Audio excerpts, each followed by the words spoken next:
Thank you all for joining us. I am Lekha Devta, and you are attending the Real Estate at Work virtual meetup hosted by Neely and myself. We will post a link to our meetup page and our YouTube channel in the chat box. So join the group if you want to hear about our upcoming events. We have another killer event in store for you today. I can't wait to hear from today's speakers. Both James and Logan are just so good at what they do. And so we want to make today's session like super interactive.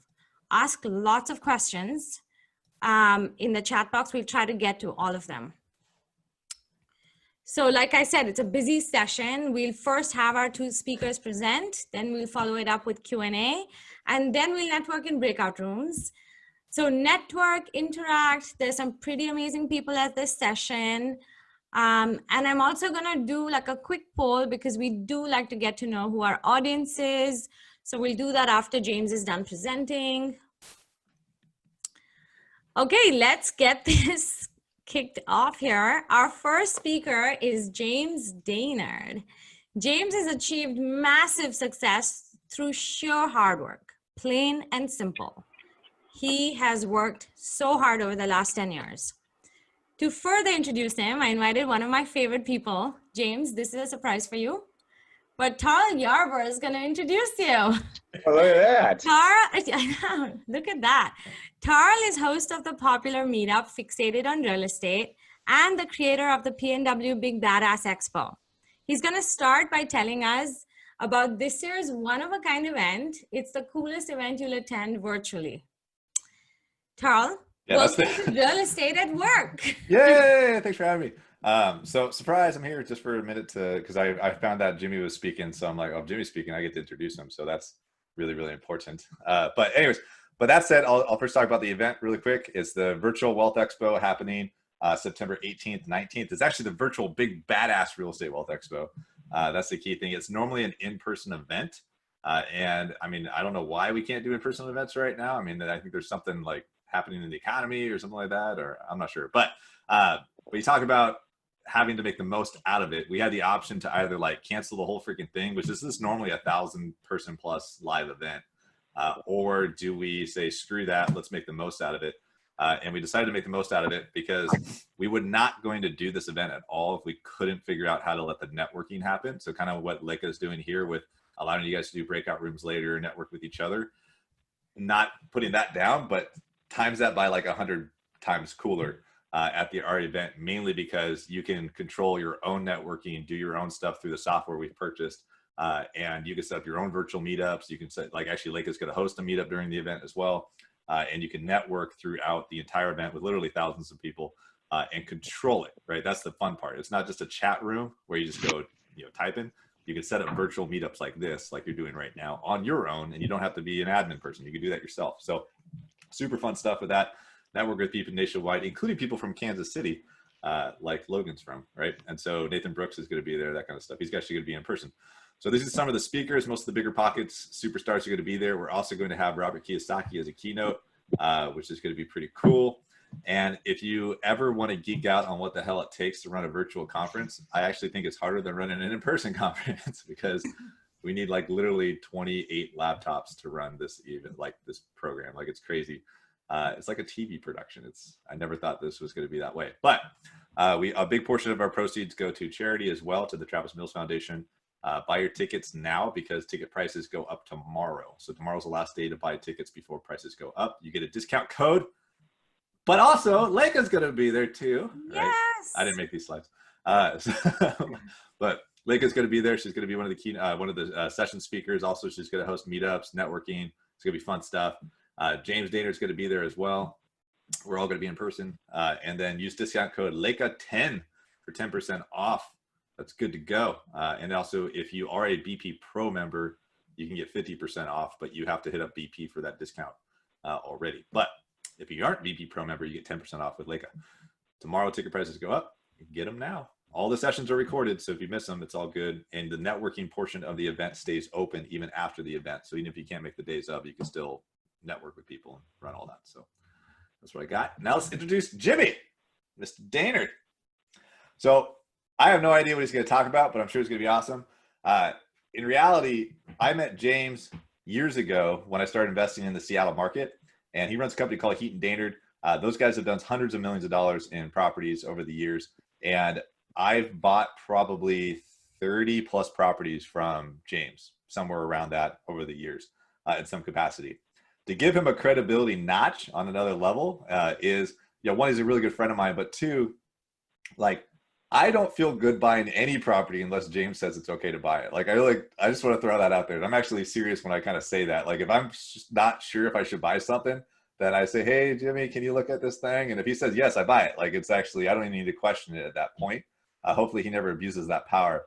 But that's the legitimate amount of trust that I have in this guy's capability of doing real estate, especially in our market where we are, is like all my doubt goes away buying a property if Jimmy says to buy it. So I've done that for years. I appreciate everything you do. Interest Funding is one of the best lenders in the local area as well for hard money lenders. And this guy knows a lot of stuff. Like, he's a workaholic, and now I'm happy. I'm really excited he's in Southern California half of the time now, so he can have some time off and actually enjoy his life for once. So that's a friendship thing that I want him to have. But that's super cool. I'm going to go visit him sometime down there. Like Alex is down there as well. But give it up for him, because this dude knows his shit when it comes to real estate, hands down, and he's a legend in the area. So, and him and I have a video of the two of us going down a water slide together, holding hand in hand. That was shot by me. Yeah. So you're muted, James, but yeah, it's still fun. So maybe we'll save that as a special caption later at the Virtual Wealth Expo to show Jimmy getting spooned by me on a water slide. But that's not fine. So give it up to Jimmy. Cool. Well, thank you, Taro. That was a very nice intro. Luckily for me, I like working, so it's not so bad. So we're going to talk about a 12-unit apartment building I closed in Tacoma, Washington. Just kind of about me, I've been an active real estate investor since 2005. I started in this business by just simply getting a stack of leads for a company, knocking on people's doors, talking to people, getting them to sell. Started with the basics. I also started with probably about $3,500 in my bank account. So, it all started with doing the first deal, saving my money, doing the second deal, saving my money, and then buying my first one and going from there. So since then, I went from, having about 10 single family residences, a mixture of condos, whatever I could really burr. Burring is obviously the way to kind of get started, to get an equity position in some deals. So since 2008, we grew 10 single family rentals into 400 doors in Seattle. So we're very active on exchanging. Right now we're kind of getting in a place of stability to where we're kind of settling down on that. But we managed to grow a ton of doors just by buying our first one. I only invest in Washington State, King, Snohomish, Pierce County. We do a little bit of Eastern Washington. That is just my own personal preference. I like to know where I'm buying. I like to know the streets, and I like to know how to get to execute on my projects. I know how to do that here. And one other thing that we do for construction-wise is I've flipped over 500 homes. We've worked with over 2,000 different flip projects with our clients. So the flipping properties is a very good way to learn how to renovate your rental properties. And I think honestly, I advise people to flip a house first rather than buying a rental, because you get to learn the details of construction, which will make you execute well. And then since founding Heat and Dainard, we've done over 1,300 real estate listings for investors on just the disposition and helping them design them. So what is my buy box? And I think this is very important for any investor to set. That's the first thing I ask clients when they come in the door is, what are you expecting on your returns, right?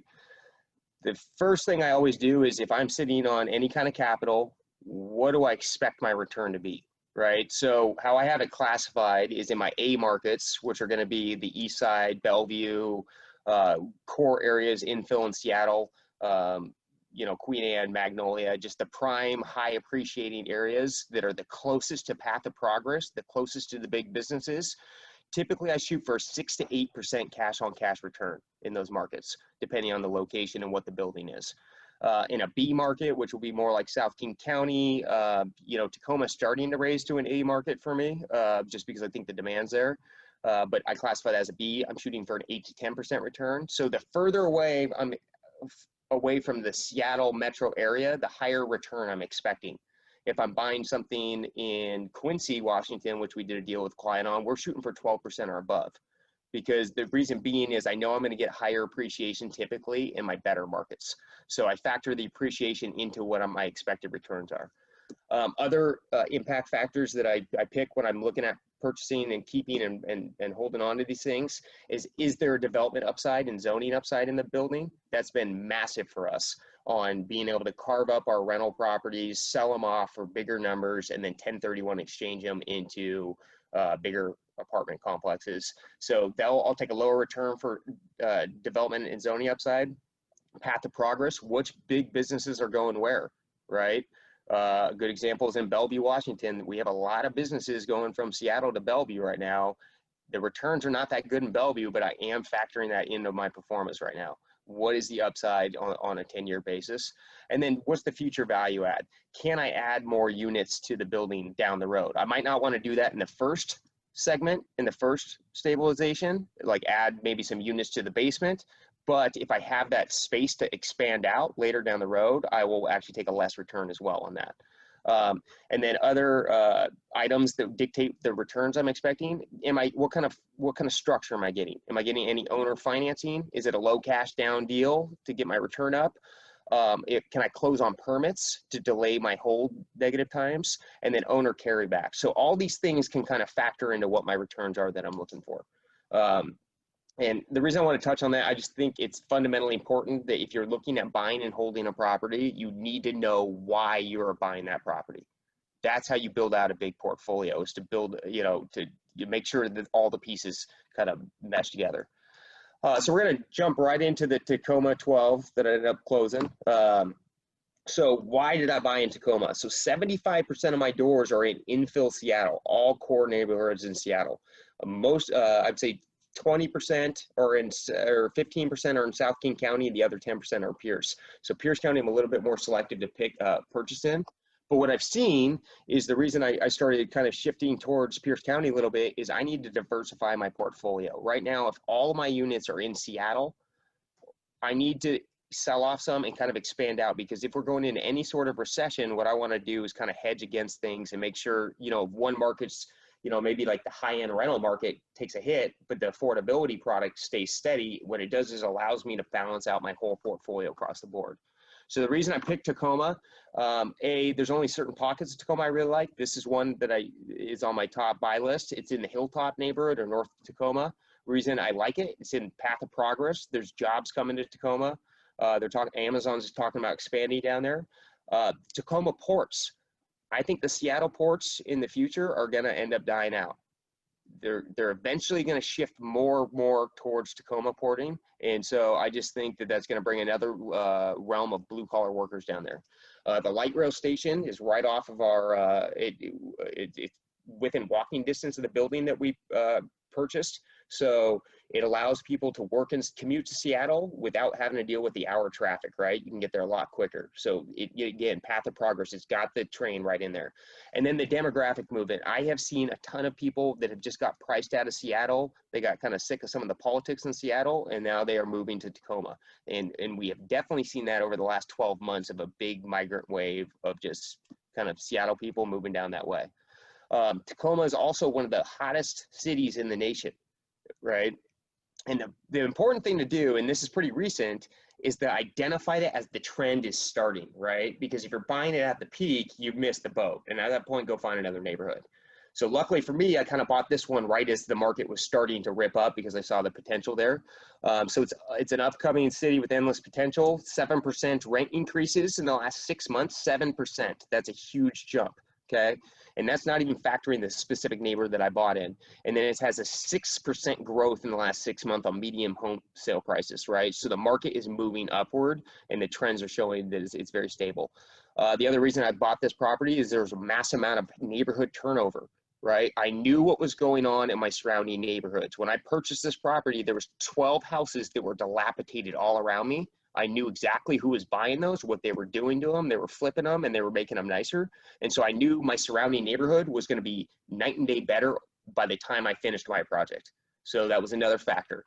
And then again, like I touched about, a hedge against my current portfolio and economic changes. I wanted to add in some higher cash flow into my portfolio. And a little tip in there: diversify your portfolio to balance out your economic conditions. It's good. It's good to have low income. It's good to have high end, high appreciating. Just balance it out. So the building overview. What was it? Okay, so it's a 12-unit building. It was a 13,000 square foot building. Okay, that's a big 12-unit, bigger than I'm used to buying, at least down there. But one thing to note is only just a little bit above 11,000 was rentable square footage. You always want to make sure that, or at least I wanted to make sure that I was paying attention to, just because the building's 13,000 or almost 14,000 square feet doesn't mean that I can use it all, right? And so the basement's about 6 feet tall. I'm never going to get units down there. There's no upside. But when I was analyzing it, a lot of times I look at it on a price per square foot and then rent per square foot on what average rents are. Like in this area, $2 a foot is pretty solid right now. Maybe a little smaller unit gets 3. I got to make sure I'm not doing that on the 13. I need to do it on 11. So always check out your rentable square footage. Back out your hallways, back out your non-rentable space. Okay. The building was built in 1890. Okay, that is really old. I buy a lot of 1920s buildings, but once you start getting in the 1800s, it's a lot different. So one thing that made me know when I looked at this 1890 is it's a big building. It had a little bit of settlement. I needed to get a structural inspection on this building. 99% of buildings I buy with no inspection. So getting an inspection was just something I'd considered on this one because it was a lot of money at the time and it's a big building. And that could be $100,000 to $200,000 foundation if I did that wrong.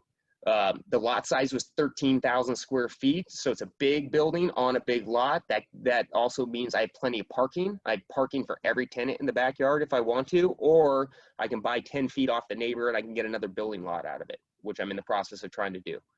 And then what's the unit mix was it, when I looked at this, it was 5 3-bed, 2-bath units, 1 4-bed, 2-bath unit, which is the penthouse in that top corner, which I have a penthouse now in one of my units, which I feel pretty cool about. And then 6 1-bed, 1-bath units. So I like the mix count because the 1-beds usually rent pretty quick and the 3-beds have been renting pretty well there. But if the market changes, it's good. The 1-beds will stay a little bit more consistent on the rentals, and the 3s can give me a little bit more variance on there. So building issues when I looked at the property. And you guys, this is all during my underwriting. Someone sent me the property. How I got this was, it was from a seller that we've actually purchased 25 homes from. They have a big estate. They like us because we're dependable. We always do what we say we're going to do. But one thing she has done is she has turned into quite the negotiator over the last 2 years, and she knows how to get top dollar pricing. But things that I had to consider when I was giving her the offer. The building looked like it had decent siding, but it was all LP, right? This is 12,000 square feet of LP siding that could need to be replaced. That's a $100,000 bill. So those are things I had to kind of look at. It had a weekend warrior renovation. The guy had been jerry-rigging this building for 50 years. Lots of wiring in wrong spots. It looked a little cleaner than it was, or at least to my standards.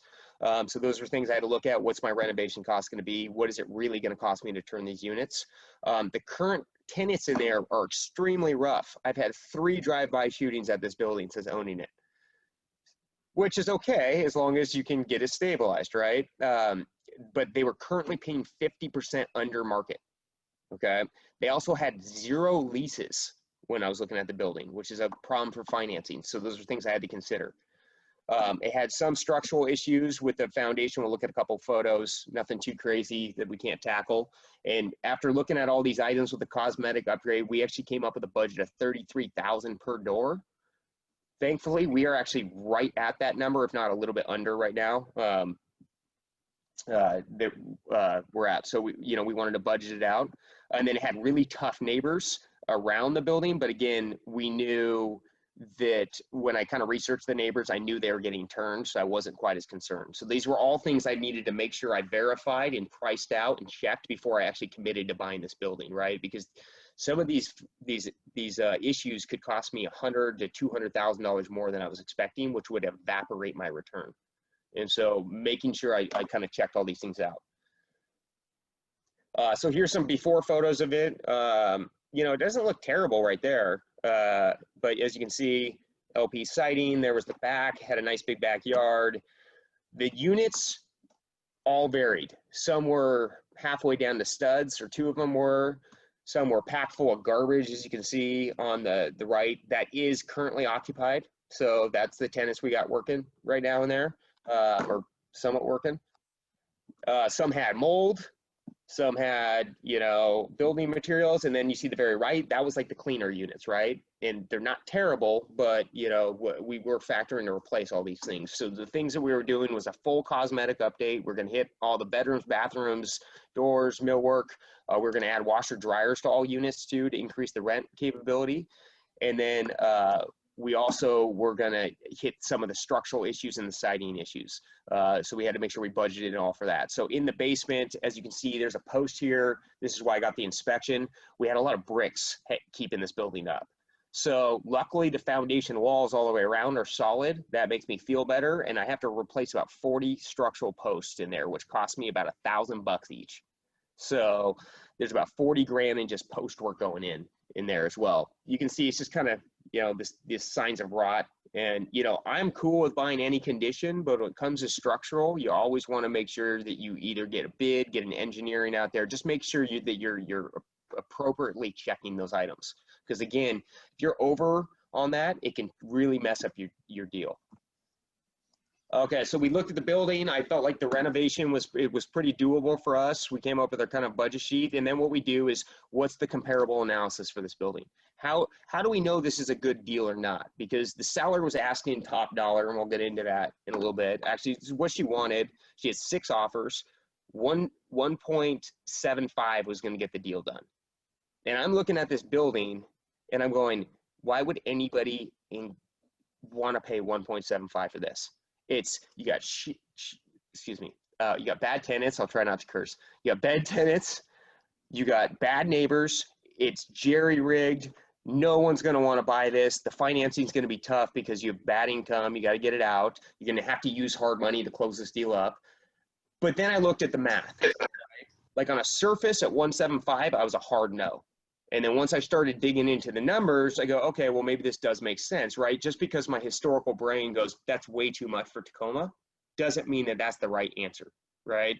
And so I pulled all the comparables, and as you can see, there's a range of comparables from 1.4, which is 300 grand more than I'm paying, or less than I'm paying, all the way up to 2.9. And the reason I have these comparables is because on multifamily, when you're buying above 4 units, the comp numbers don't really mean much. It's what they're selling for on the cap rate for condition, right? And you can see the variety in different types of units, 15,000 square feet, 9,000 square feet, 6,000, 9, a couple different square footages, but they consistently, how we interpret the data on the north end comps, they were selling for a 3.5 cap, which is extremely low in Tacoma, or like that's a number that doesn't make a whole lot of sense to me, but they're selling 3.5 to 4.5 cap. That's the capitalization rate. And that's how you figure out actually the value of the building, right? And then the south end was at a 4.5 cap to 5.75 cap. So what we did is we came up with a blended average that stabilized the building would be a 5.5 cap when we were all said and done. And that was going to tell us our margin. And we'll go into that a little further. The other thing I liked was the average price per square foot stabilized was $270 a square foot for these buildings. At what I was paying was, we'll get into the performa. What we were paying on this is we were paying about 140 grand a door, or 150 grand a door plus 33. So we were going to be into this for $180 a square foot, so we were picking it up for a 33% discount just on replacement cost and price per square foot. And we now had narrowed down oops, I went too far. And we narrowed down our cap rate to give us the eval. So we'll go further into the valuation. So then what we do is, you know, every investor, in my opinion, needs to have their own pro forma that they know works for them, right? Carl's or Leica's pro forma probably looks different than mine. They're very similar, but we add in different costs for what we know based on our business, right? And everyone's pro forma should match their business, like construction budgets should match your business model, right? I may think it's $500,000, you might think it's 650. You got to build your template for 650, or maybe it's 350 on the reno. Same with your pro forma. How you're coming up with the math, you know, make sure you're building this to yourself. So we have our own pro forma that we use. And this is how we break down the cost. So what we have in here, we had a price of the seller's at 1,775. I knew it's going to be about 400 grand to renovate the building, about 35 grand a door roughly. So my total project cost was 2.175 on this building. That made me extremely nervous for Tacoma, because I'm just not used to deploying that much money there. In Seattle, we do all sorts of sizes, but not there. So what the value ended up being, though, on a 5.3 cap was 2.95 million. So I actually took it down to a value of 2.85, because I'm like, 2.85 seems like a big number on this building. But walking into this deal, I already know that that's actually around a 6 cap, and every building's trading at a lower cap, and the lower cap's going to give you the higher price. So I felt very comfortable walking into this deal at a value of 2.85. Okay. Then we had our unit counts with this income. The building was going to bring in $16,540 a month. Okay. So we're paying 1,775. Income potentials at 16,540. We back out all of our expenses, right? And that's something that's really important for me to look at, is to make sure when I'm looking at a deal, I'm not just looking surface if I'm hanging on to it. You know, like if you're cash flowing a couple $100 a month, make sure the building's not bleeding out that cash flow, right? And so really factor in every one of your expenses. You know, we have hazard insurance, utilities, utility bill backs. I always bill my tenants back their utilities. It's just part of my model. It works. It helps our returns. I did a 4% repairs and maintenance because it's an older building. Usually I do 2. I backed in landscaping, vacancy rate, property management, and it was going to cash flow at $1,800 a month, which was going to be 9% cash on cash return, or a 6.8 cap on its purchase. So I'm picking it up for 2.5% less on the cap rate than average, and I'm going to be into that for $70 a square foot less than normal. So all of a sudden, this 1.775 number made a lot more sense to me at that point. Okay. The second box over here, it goes over my takedown financing and my perm financing. And we'll go over that more in a second. But at this, as you can see in this top box, or on the right above where it says rehab period, it says 326,250. That was what I needed to come up with to close the deal with my lender. Okay. And then the estimated total cash investment down there is at 263. That's after I stabilized it. And I already got a quote from a mortgage guy to give me my my max loan amount based on a DSCR of a 1.2 debt coverage ratio. So I felt very comfortable on it. So I looked at the numbers. The numbers changed my mind about the opinion on the building. I went from offering them, I was going to offer them originally 145. So I raised my offer 300 grand. The seller knew she had a hot building. She knew she could press us. We had to waive inspection and waive financing to get this done. She actually had a higher offer. So what does that mean? So that means I need a dependable lender that's going to fund this deal no matter what, right? I can't lock up a deal with a $200,000 earnest money and not perform, right? That's 200 grand on the line. So you know, there's all sorts of different lenders. Some are cheaper, some are more interest funding. I got them to do a loan. It basically was an apartment loan that they offer now. What the cost is 10% and 2 points for 12 months. But they funded the deal, and it was done in they funded it. They can fund it in as little as 48 hours. So I knew I could get that deal closed. How they worked out the deal with me, because the loan to value was so good, they required me to put down 15% down, which was my 323. But then, so I came up with 323, but they're giving me back 400 in construction cost over draws. So really all I was coming up with, I mean, if I look at it, it was more than 100% financing on the purchase. Stabilized. And then what I did too, prior to committing to this seller that was making me waive everything, I also not only needed the takedown financing, because to get the takedown financing, if you're getting a good deal and you're putting money down, usually you can get the loan. You got to make sure you can get out of that loan. And with commercial, what I always do is I send it to my commercial financing partners to approve the loan on my stabilized pro forma prior to me committing, right? So I already know I have a commercial lender that has given me terms. And so prior to buying, I had a loan commitment from them on the stabilized in 12 months at a 1.2 DSR, a max LTV of 75%, which I'm going to be below, and a 4.25 rate. And that was prior COVID rate pricing, right? So that's one step a lot of people shoot by on commercial. And I think that's very fundamental, because that's going to tell you how much cash you got to leave in the deal at the very end. and that's going to tell you whether your return's good or not. So, so the key figures on this building: paid 1.75 on this. Renovations at 400. I'll go into the COVID in a second. I'm halfway through. Unfortunately, we would be 100% through if it wasn't for COVID.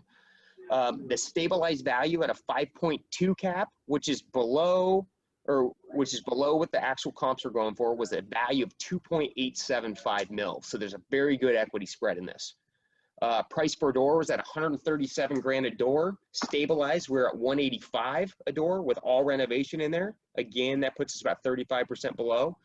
The stabilized cap rate was at 6.8.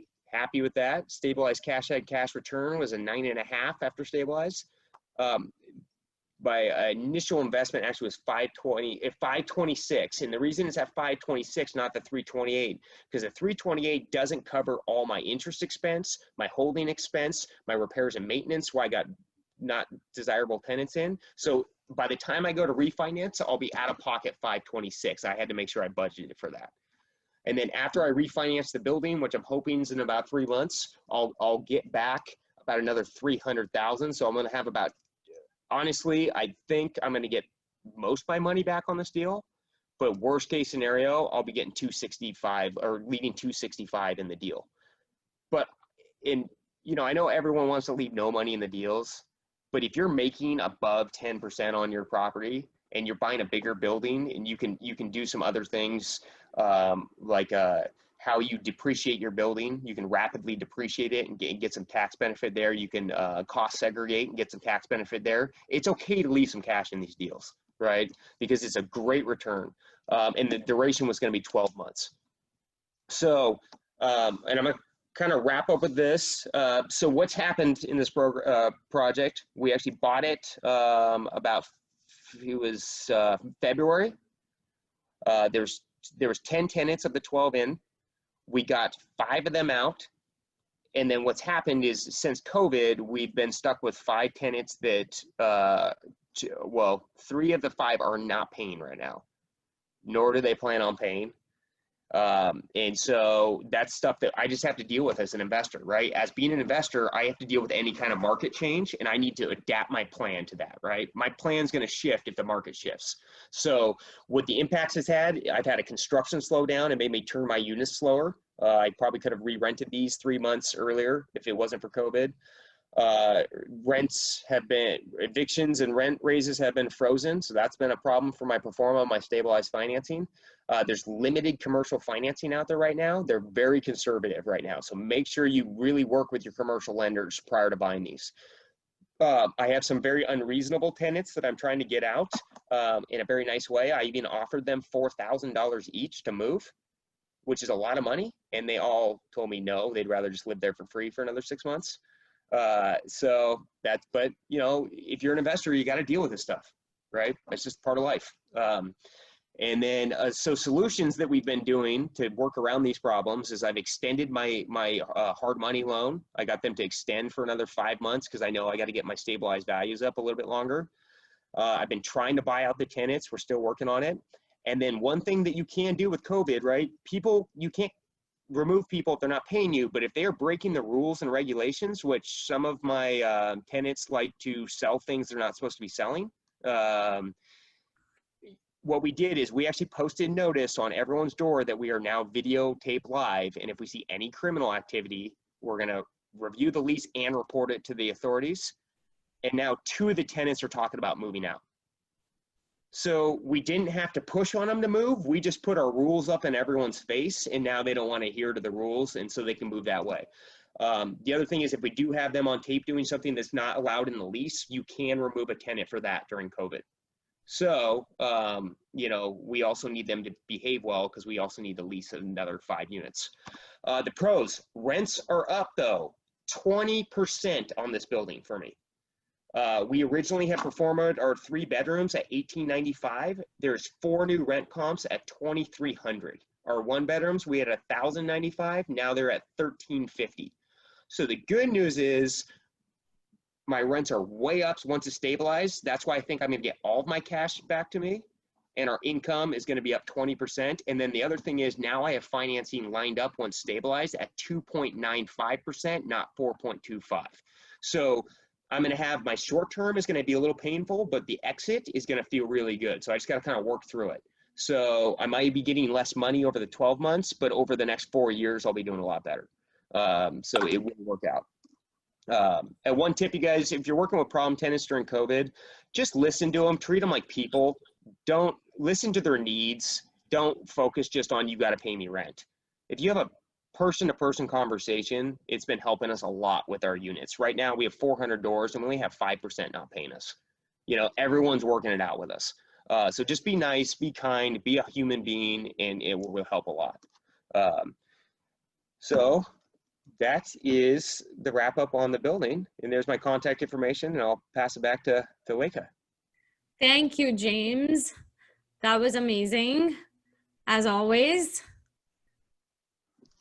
I can't believe you bought an 1890s building. I have the oldest building I've bought is like a 1900s, and that's crazy. Yeah, when I saw 18 on it, I was like, oh man, this is something else. That is amazing. Okay, so if you guys wanna like basically, you know, put down all your questions in the chat box, we're gonna come to it as soon as Logan's done.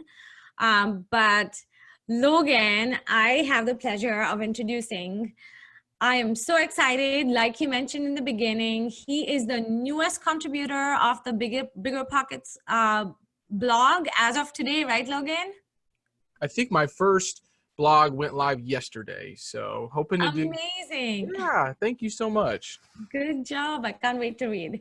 Logan is founder of Live Free Investments and co-founder of FTW Investments. He oversees the company's acquisitions and investment strategies. He also personally selects all key investment markets and asset classes to meet the goals of investors. Logan has helped out-of-state investors actively purchase over 70 million worth of real estate, and himself has over 50 million assets under management, including 1,000 multifamily doors, 2 hotels, triple net shopping centers, self-storage, and office buildings. Crazy, Logan. Prior to his entrepreneurial activities, Logan was picked up as an undrafted free agent by the Oakland Raiders. Go football. Logan has also completed multiple joint venture projects, equity partnerships, and works as a developer. Completing over 120 transactions in less than a year, Logan has found a process that works for him. As quoted by Logan himself, knowledge alone is not power. It is potential power. Knowledge plus massive strategic action, that's power. Logan, my friend, let's do this. All right. Well, wow. Thank you for that introduction. First off, I want to say, James, great job, man. I really enjoyed that breakdown of your property. And I have bought an 1880s building, so I'm right there with you, and have had some serious issues with things that I did not foresee happening. So, but great breakdown, man. Great job just getting your hands dirty and adding value to that property. So great presentation. Very much enjoyed that. So thank you for that. So one thing so I kind of wear 2 hats here in Kansas City, and I help out-of-state investors buy properties in Kansas City that maybe, you know, they haven't been involved in a transaction here. And I'm a broker. And so I can help kind of solidify a strategy and help people find properties.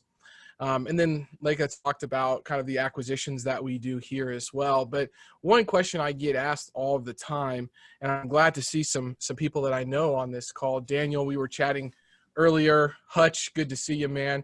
Excited to connect with you guys pretty soon. But a question I get asked all the time is, you know, how do I find properties? And, you know, this word off market, you know, keeps getting thrown out there. You need to find off market deals, and you need to find off market you know, sellers. And that's not typically true. And let me just frame this, because if you think about trying to find an off-market deal, but you're competing with all of the commercial real estate brokers in the area, it can be very difficult to do what they're doing, build upon the relationships that they already have, and go directly to a seller. And from the philosophy of a seller, I list properties all the time, and, the philosophy of a seller is I want to get top dollar. So I'm going to call somebody to, value my property, get it to where it needs to be, hit the NOI so I can get the valuation that I want. And so sometimes it's difficult to actually get to the sellers of these properties that you want to purchase. Now it can be done, but one question that I might pose to the group is, why not build relationships with top brokers in the network or the market that you're looking to go into and purchase in, and get on their kind of off-market list? So I think it can be helpful. And I want to talk a little bit about how to build those relationships with those types of people in a market. I won't spend much time on who I am. If you want to find out more about me, feel free to listen to one of the 50 podcasts that I've been on.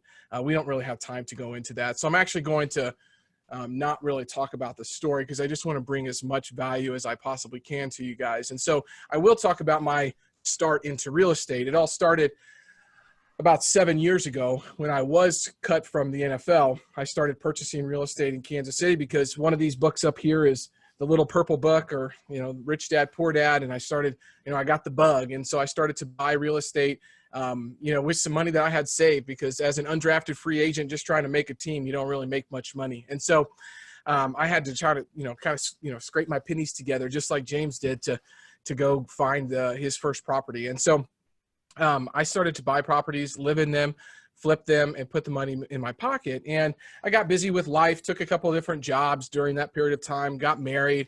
And one day I get called into a six-figure sales job, which in Kansas City, Missouri, 6 figures is a lot of money. Maybe not to the West Coast, but it is a lot here in Kansas City. You can live really well on that. I got called in, and it was really early in the morning. And I told my wife, I said, well, I think that there's only one reason that I'm getting kind of called in at 6 in the morning to meet my boss. And so I brought my own cardboard box with me, and I got fired right there on the spot. And it was the best thing that ever happened to me. I called my wife, let her know, and she said, hey, just check your email whenever you get home. And I did. And she had already started what is now Live Free Investments. So behind every great man is a better woman, I'll tell you that much. But that's kind of the start I got into real estate. I started as a head of acquisitions for a $50 million fund here in Kansas City. I helped them acquire 265 doors in 2 years. We did a CoreVest portfolio refinance across their whole portfolio, so I had to work on evaluating their portfolio as well. And it was the biggest burr that I've ever heard of. We returned 85 to 90% of the investors' capital and still cash flowed over 265 single-family homes. So very proud of what we did. And I had to find off-market properties to that for that fund. But what I learned during that process was how to build relationships with other brokers and other agents that had relationships with the people that owned those properties. I took all of that experience, parlayed it into the commercial and multifamily world, and started to purchase my own properties. But now also, obviously, I'm working with a lot of out-of-state buyers as well. So, I put together kind of 5 steps, I would say, to working and building clout with top brokers, because it's somewhat difficult to, about how do I go into a new market and build relationships. Well, relationships are built upon trust, and relationships are built upon value. It's a value, equation. So you have to bring value, they need to bring value, and you need to know when to move on. But 5 steps: seek first to understand, then to be understood. You have to know your numbers. Don't waste people's times. Have an objective and make it clear, and ask them one question whenever you start reaching out to people. Do you work with buyers? There are a lot of folks that I think, they start to try to build a relationship with the wrong person. So that last bullet is really important. And you need to think about, if this broker that you're trying to build a relationship, do they even want to work with buyers? If they don't, maybe it's time to move on. But you need to find somebody that will. There's a Logan in every market, I guarantee it. Somebody that's hungry, they're looking to get into transactions, and they're going to work on your behalf. So step 1 is to set clear expectations. I have calls a lot of times with folks that, just frankly have the wrong expectations for our market.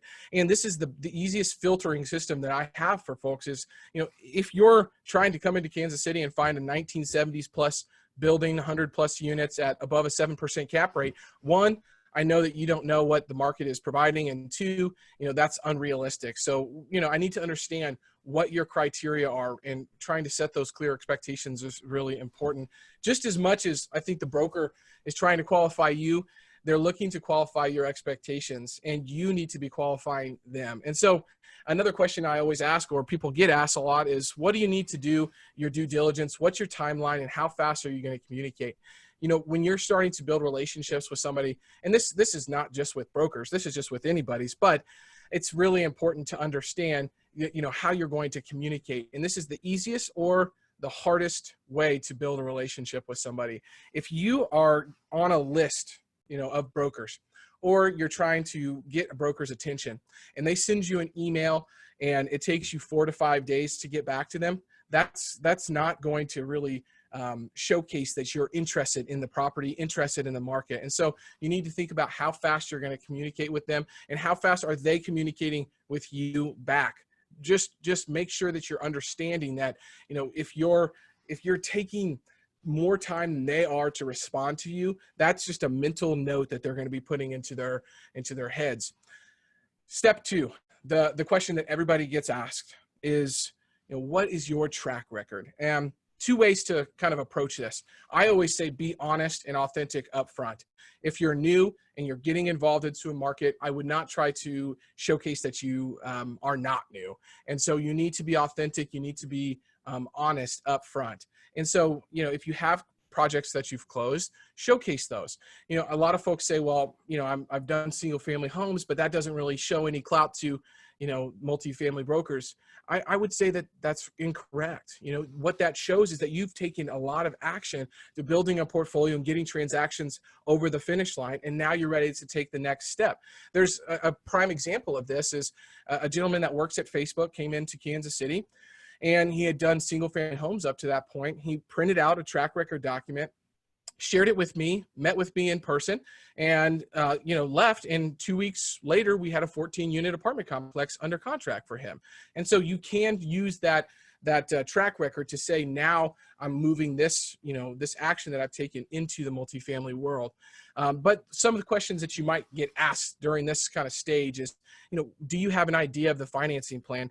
There's a lot of times where I talk with buyers that are saying, well, I'm going to get agency loan, and the building is only $750,000. I'm like, really?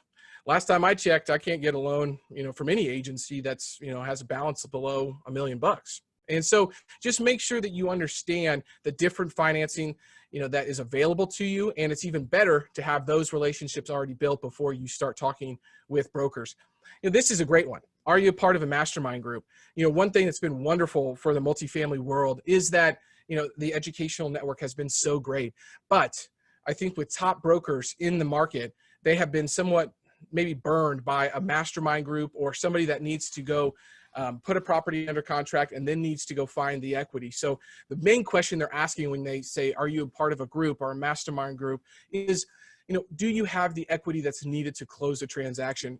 Case in point, I'm negotiating a 123 unit property right now in Kansas City, and the broker on the other side is asking me, what is my track record and where's my equity coming from? So I know this comes from, a place of a true, curiosity, but also when you say that you're going to have to go raise the equity and you haven't necessarily done that before, that's another red flag. So just be careful on how you say where the equity is going to come from, because brokers really want to know that, if you go under contract, that you can get to the closing table. And the biggest question is, where is your equity going to come from?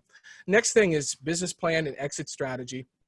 If you're looking to buy a stabilized property, and I'm a broker, and there's a lot of brokers probably on this call, we're always going to say there's an opportunity for value add, even if the property is stabilized, but it's your job to really understand if there is a big value add. And the last thing that I want to happen on a listing that I have is somebody to come into the market, and I have a stabilized property and they're trying to raise the rents 25 to 35%. And that's the business plan. That's really probably not, especially in today's climate, feasible, and it's probably not going to work. And so, you don't want to get into a due diligence, period, 30 days, 45 days in, and realize your business plan is not going to work. So make sure you know the asset that you're going after and the business plan and the exit strategy that you do have. And so again, that last point is just talking about, if you don't have a track record, don't act like you do. Be honest and authentic. That's going to build more clout with brokers than if you try to act like you do. Man, this is an important one. Communication is really, really key. And, I think that the main point I'm trying to make here is, there's a fine line between communicating and then over communicating. And so if you are coming off too eager, or you're coming off like that, every deal is going to work for you, that also is going to come off like, well, this person is probably, not very experienced. And so you have to understand, what you need to do from a communication standpoint. And I would really say you should ask that broker or that person you're trying to build a relationship with, what is your communication style? Is it best over text, over email? You can burn or phone calls. You can burn a lot of bridges by over texting somebody, over emailing somebody, and over communicating. So you want to make sure that you probably don't over communicate with somebody. And if they're responding to you in a timely fashion, that's probably good. But if they're not responding to you, over a period of 3 to 5 days, just pick up the phone and call, but more email is probably not the way to do it. So communication is really key.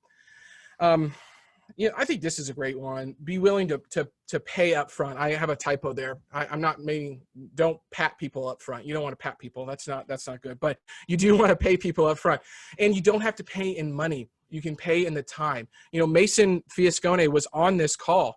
I used this example in a lot of different circumstances, but when Mason was working with Kingfisher, and still is, but they were looking at buying in Kansas City, one way that he built a lot of clout with me was, a property that I would send him, he would simply record his screen, go through his underwriting, and show me why the property would work or why it wouldn't work, and the assumptions that he made. And what that did was two things. It showed me that he was willing to invest time, but it also was showing me that he knew what he was talking about.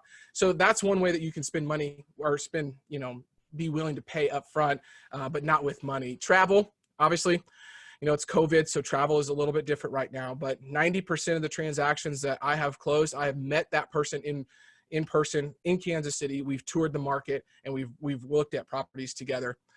Treasure, this is a unique one. I received I don't know if Ellis Hammond is on, I don't know if he's on the call or not, but you guys might know Ellis. We've not done a deal together. We have a good relationship, but he knew I had a second child just recently, and he took it upon himself, his company did, to send me an awesome diaper bag for my son, that I could wear around, and it was really cool. So, that was one way that he used his treasure, or, to stand out from the crowd and build a relationship with me, a lasting thing that I won't ever forget. And so another thing is how can you open doors up for this person? Everybody's engaging on LinkedIn, social media these days. So how can you showcase somebody else? Julie Holly is a great example of this as well. It came on, had a call with me, and, just blasted her LinkedIn that said, hey man, Logan was great and this and that. And we got a lot of value out, but she was willing to put that out to her network, which was really cool and valuable to me as well. So that was one way that she was able to help me out. And this is from my classical sales training.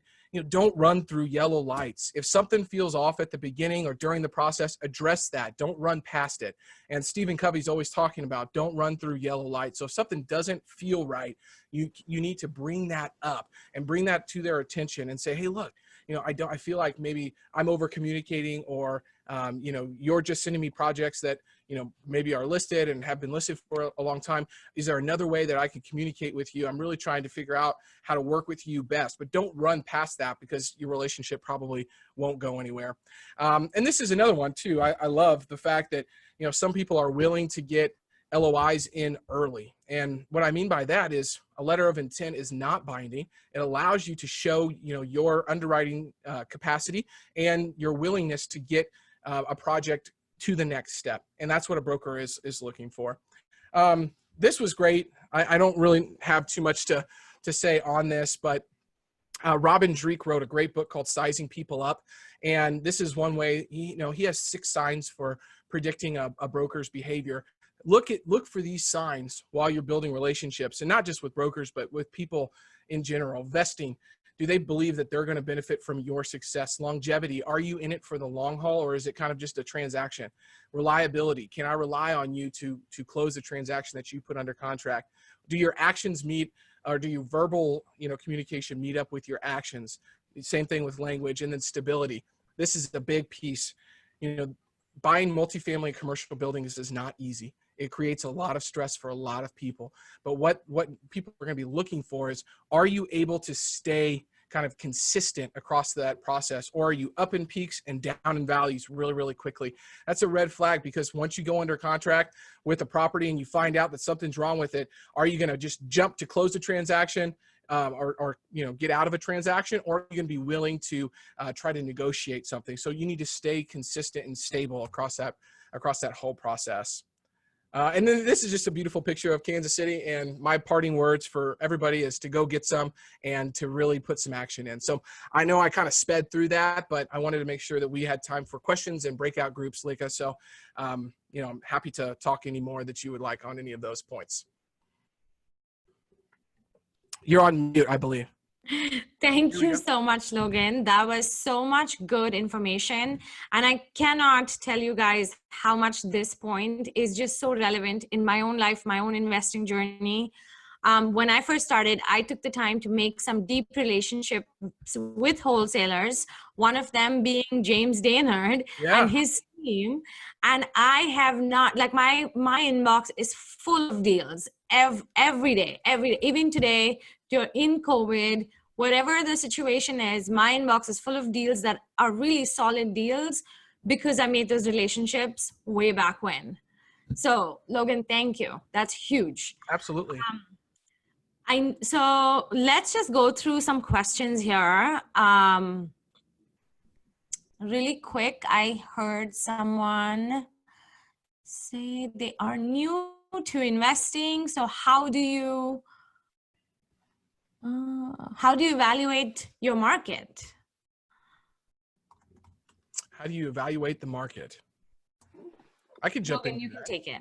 Yeah. Okay. So a few different ways. I look at a few different things. There's obviously some markers that people are always going to look at: job growth, population growth. What are the businesses that are in that, driving that? But more philosophical, from that is, I look at who is the end user of the product that you are looking to buy and then to sell, so to speak. And what I mean by that is, what are your tenants doing for a living? What are they actually, where's their income coming from? If that's tied to, a lot of hospitality, like it might be in Las Vegas, that might be a red flag. But if it's tied to industrial kind of warehouse, what I'll call recession resistant jobs, that might be really, really good. So I think that you have to understand, what your tenant profile is and where they're working.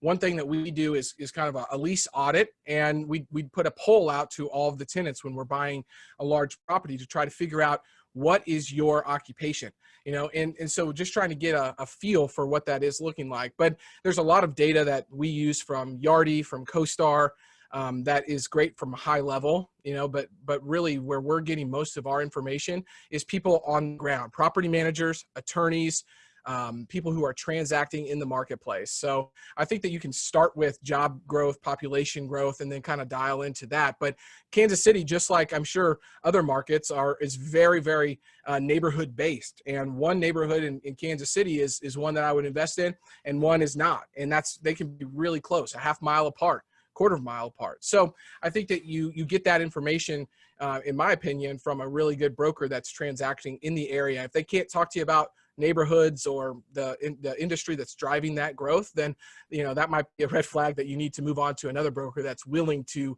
really understand their markets. Yeah, and like what Logan said, if I know a lot of real estate investors are always trying to save a margin. They're like, oh, I can hire so and so because they're going to kick me back commission, or they'll do it at a discount. You're getting discount services at that point. Right. And that's a true statement. Like, oh yeah, I want to save money. Yes, if you have to sell something easy, I get that. Save your cost, move it on. But if your broker can't, if you have a business model, whether it's buying fix and flip properties, development sites, or buying whole properties or multifamily investing, and they can't analyze the deal for you, that's our role, is to make sure that we're guiding our clients through the right strategic investment. And not only that, the right plan too. Like if I'm going to tell someone an asset is worth like the building was worth 2.9 million on a 5.2 cap, I have to show them my logic behind it, because that's what we're hired as professionals to do. Go through the market, interpret the data, talk to other brokers. My suggestion is work with brokers that are active investors, not just salespeople, because we understand the same pains that you understand, right? We understand tenant issues. We understand problem solving around construction. We understand value add related renovations, right? We're not going to go just tell you to throw in any kitchen. We want to tell you what kind of kitchen, how much it should cost, what that's going to do on your rent increase if you spend that on the kitchen, or if you don't do it, what your rent should be. So you really got to hire the right professional. Yeah, no, absolutely. Here, I have another question for Logan. During the recording of the underwriting, does the investor show the projected returns? That's a great question, Hutch. You know, both. I've had both happen. So, you know, I've had the investor that have shown, you know, what the project level IRR, or maybe they're using average annual return, so AAR is, and then what their, you know, investors need. And so I've seen it that way, but I've also seen it like, hey, I'm buying this because this is maybe not just a syndication deal, it might be just one person buying it. So they have a different return on investment metric that they're looking at. So maybe it's cash on cash, maybe it's, you know, something different. But most of the time I do have what the investors, you know, are looking at and what their IRRs usually are on that underwriting. And it says, you know, look, these are the even one step further, these are the assumptions and the levers that I can pull that make it go up or make it go down, but I don't feel comfortable, you know, right now having 3% rent growth because of what's going on with our economy. So, you know, I think that most of the time they do. I have had a few times where they did not, and they weren't willing to share their underwriting, and, you know, that's to them, that's fine. But, you know, that's another red flag for a broker to say, if you're not willing to share your underwriting, or at least, you know, show me what your underwriting is, then there's probably some assumptions there or something that you don't feel comfortable with. So the more transparency, I think, with that process, the better. And that's where I've seen it be really, really, you know, successful is, hey, I have to hit an 18% IRR from an investor standpoint. So my project level needs to be above 20, you know? So that's one way I've seen it. And most of the time they're pretty open with that. Thank you, Logan. That was so good. We could just have you on here forever, and we'll have tons of questions for you to answer. So question for James from Ashley. How long did it take you to close on the deal from the time you heard about the deal and fully analyze the deal? So we had it analyze. I mean, usually we'll analyze the deal in a few hours as it comes. Like for me to analyze something on a rough surface, it takes probably an hour. It comes across our desk. If we have pictures, address, we had not been inside. So as soon as basically an hour of like data underwriting, we do a walkthrough with the inspection. We finalize our budget during that time. That takes us a day to create our budgets at that time, but we had to close that deal. To get the deal done, we had 40 days to close, which on that big of a purchase is a little bit quicker, especially with the tenant issues going on, but that's how we got the deal done. Again, they had a higher offer, but they went with ours because it was cleaner.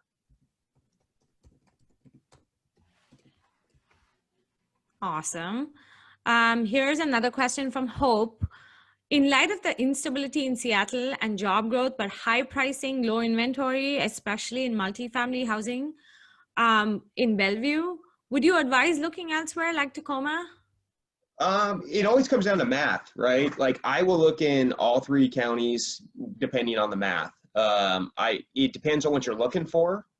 You know, if you're looking for high appreciation and a big wealth gain, I would say Bellevue's not a bad place to be, but you're not going to make very much on your return, period. Like you'll be lucky if you get a 5% cash on cash return in the east side. That's just the way it is.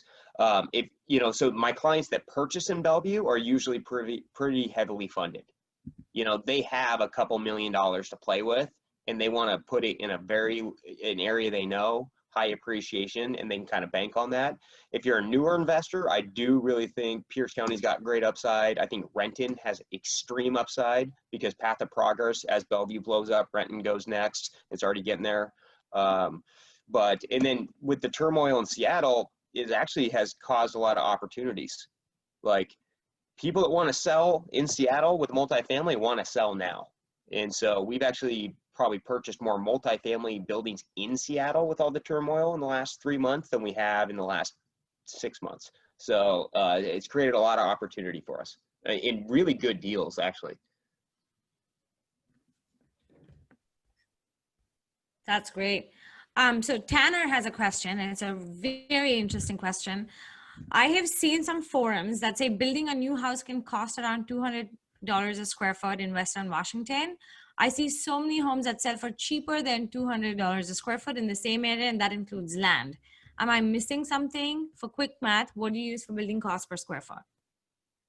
Ours, you know, if you're building a small house like our Dadus that we build, those cost about $240 a square foot because you still have a kitchen, you still have a bathroom, you still have the same fixed costs.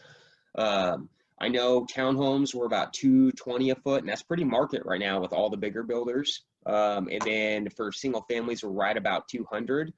For the replacement cost, you're also getting a different product, right? Like if the stuff that you're seeing sell, like for example, a lot of times you can get a big house in Kent and it'll be $200 a square foot because it's 5,000 square feet. The bigger the house you build too, the cheaper it does get per square foot. So like if we're building a 5,000 to 6,000 square foot house, it might go to 180. But that's also with modern amenities, right? Newer cabinets, newer counters, like those big homes that are a little bit cheaper built that are selling lower, like the 2008 built homes. Those can cost a lot to renovate too, because that's 5,000 square feet to renovate. So that will keep the pricing down on those. It really comes down to quality of build. Like the stuff typically that's below replacement cost that's not in bad shape is really just a very cheaply built house. Right. Okay, so here's a question from Peter Wang. The deals that you get access to when dealing with wholesalers, how can the rest of us also get access to those? By building relationships. But James, take this. Do what you say you're going to do. That's the key. So many people in this industry waste people's time. They, you know, like if someone brings me a deal within 5 minutes, I'm not going to try to work the angle. I'm like, hey, this works for me or it doesn't work for me. If it doesn't work for me, here's the price that works for me and this is why. And I'm very cut and dry at that point. You know, like I don't try, especially if a good deal comes across my plate, I don't try to finagle the guy down. I recently just paid someone $175,000 assignment fee. And I was totally cool with that. Like, and I knew how much the fee was, and I could have tried to grind them down just to grind them down, but why? It was a good deal for me. I got a close. That guy, he told me what the fee is. I said, no problem. Signed it, got him his check. And he was like, holy crap, that was easy. Like, he's like, I've never had someone do that. So make it easy. Like if someone's a dependable source, make it easy on them. And the other thing is I will spend a lot of time with people that are maybe newer wholesalers that have a lead or have an opportunity and they're way off on their math. And I teach them why they're off on their math, because I give them value of like, hey, bring me your deal. If it doesn't work, I might not be your buyer, but I'll at least show you my analytics, the comps, why I'm at my numbers. And I kind of help train them, because the more training I give these guys, the better deals that come across the plate. But don't be the investor that backs out after you say you'll do it. Like, that's just not, like, if I say I'm going to do it, it's closing. It will get done. And I can vouch for that because James has door knocked a home with me at 11 p.m. at night, just because I thought that was a hoarder house. So yeah. Yeah, May could challenge me that we wouldn't go knock someone's door at 11 o'clock at night. So And he did it. That went really well. It went really well, yeah. That was not mad at us. Yeah, So. no. Okay, we'll take one last question and then we'll move on to our poll. What are some important considerations buying a multifamily as an owner-occupied home? Well, that's a very good question. We actually do that at our business. We have a house hacking program, and people have been working well. So what I always ask people first is, what is your desired mortgage payment? Because when we're running the analytics on these, what we're doing is we just closed one. It was a duplex in Wallingford. It was $900,000. The guy was moving in. His mortgage was going to be around $5,000 a month or so on that, or $4,500 a month. it was a triplex. 2 of the units were covering $4,500 of the rent, right? And his goal was to pay $1,000 or less a month for his own housing, right? So he gets to live in Wallingford for $500 a month. And at the same time, I ran the cash flow based 3 ways, right? So when he moves out and he goes into his next property, he needs to make sure that that property is cash flowing at that point. And we knew once he vacated that unit would bring in $1,800 a month. So, you know, run it like your traditional cash flow, act like you're not moving into it. And as long as it's cash flowing out, then the deal will make sense, right? Because that's how you build a portfolio. Just because you can live somewhere for cheap doesn't mean that that's a good portfolio purchase. You know, you want to make sure that you can get your accomplishments by living in the area you want to live in. It's very cost affordable because you're subsidizing it with your other tenants. But also when you leave, because the point of that is to build your portfolio, is to make sure it cash flows as well. If it doesn't hit the cash flow box and your location box and your desired housing cost box, move on to the next one, because you only have one of those owner occupied loans per year, right? And so you don't want to burn it just to get yourself in the market. Oh my God, that's good advice. Just one of those per year. All right, so we're gonna move on to our poll. James, that was amazing. You and Logan like absolutely killed it. Like I said, we just need a longer session with the both of you. So let's do this. Let's do the poll. And then we'll break you into breakout rooms and we'll do like a quick, like 10-15 minutes of networking, because that's always so fun. You get to network with 3 or 4 people in a small group setting. So get to really know your room and, you know, connect on LinkedIn, connect on social media, because this is what this is all about. You never know who you're in the room with, how they can help you, how you can help them, and, you know, basically just grow your business through your network. Okay, so here we go. This is the other thing. Nee and I do this once a month. We have this meetup, but we don't know, you know, in depth, like who our audience is. So we'd love to get to know you guys. It's just a quick, like 3-question thing. Here you go.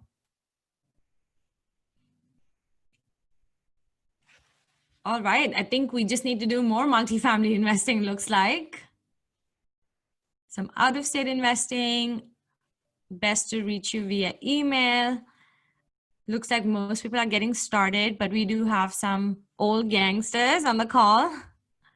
It's awesome. Perfect. Okay, so this is how we're gonna do breakout rooms. I'm gonna split you guys up, but to best make this work, if you need to scoot, if you could leave right now, that would be amazing, because otherwise you're going to get stuck in a room with 2 other people, and then you're not going to show up, and they'll have one less person to network with. So most people I know have to leave. So go ahead and do that, and then I'll break you guys out.